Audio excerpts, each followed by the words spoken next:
কত গেল এগুলো? 1800 2000। 1800 2000। আর যে এখানে দেখে কুচি পেঁয়াজ আছে, কুচি পেঁয়াজের দাম কত? ও 14 15 16। কুচি পেঁয়াজের ভালোগুলোর দাম কত গেল?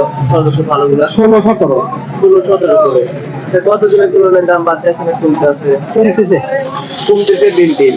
আচ্ছা, সেক্ষেত্রে কি আসলে কৃষকদের ন্যায্য দাম পাচ্ছে? একবার জিরো আগে। হ্যাঁ, একদম জিরো হয়ে যাচ্ছে। আচ্ছা আচ্ছা।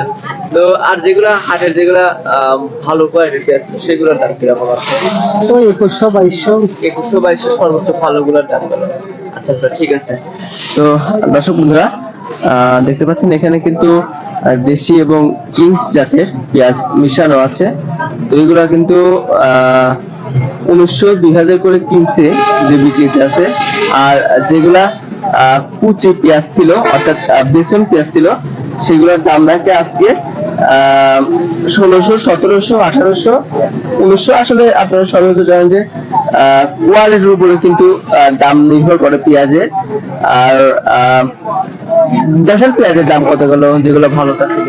2100 2200। 2100 2200। আর কিংস পেঁয়াজের দাম মনে হয় কম, তাই না? 16 17 18। আচ্ছা, তো কিংস পেঁয়াজের দাম কিন্তু কমে, আর গত দিনের তুলনায় কিন্তু আরো কমে যাচ্ছে দেশাল পেঁয়াজ এবং কিংস পেঁয়াজের দাম। তো দর্শক, সবাই কিন্তু ভালো থাকবেন, সুস্থ থাকবেন। আর সবাই কিন্তু কমেন্টের মাধ্যমে জানিয়ে দেবেন যে কে কোথা থেকে আমাদের সাথে যুক্ত হচ্ছে এবং বাংলাদেশের কোন জেলায় পেঁয়াজের দাম কত আছে। কমেন্টের মাধ্যমে কিন্তু জানিয়ে দিলে সবার জানা হয়ে যাবে যে কোন জেলায় পেঁয়াজের দাম কত রয়েছে। তো সবাই কিন্তু ভালো থাকবেন, সুস্থ থাকবেন। দেখা হচ্ছে পরবর্তী কোনো ভিডিওতে। আল্লাহ হাফেজ।